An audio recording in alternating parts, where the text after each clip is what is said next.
Etong mga lugar, mga Batangas, mga Cavite, nawala kagad ang tubig. Dito hindi nawawala ang tubig. But that's the proverbial problem of the Bicol River Basin.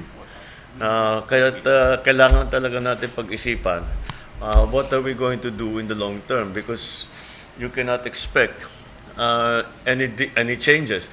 Next time it rains, eto na naman tayo. It will be the same situation all over again.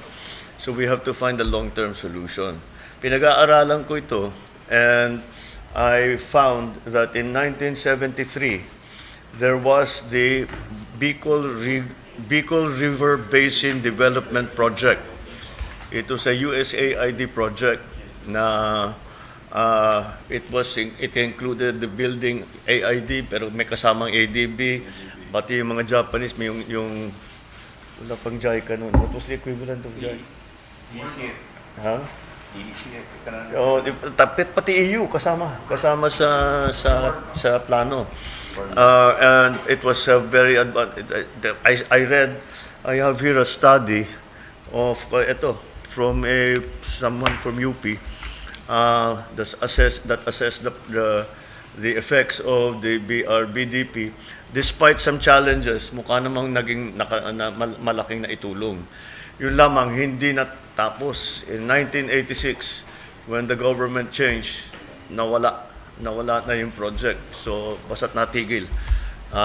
So, we have to revisit it now. Iba na ang conditions ngayon. Now, we have to focus specifically on flood control.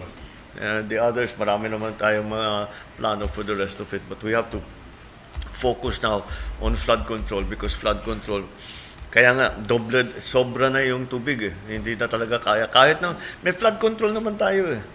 Pero hindi kaya yung ganito kadaming tubig. Hindi talaga kaya. Kasi never naman, walang forecast na ganito eh. Ito, climate change talaga ito. This is all new.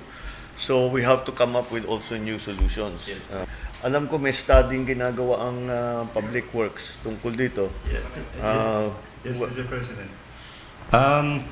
Under the Philippine-Korean Project Facilitation Project, yung Bicol River Basin Flood Control Project was already updated only this July, in July 2024. Okay.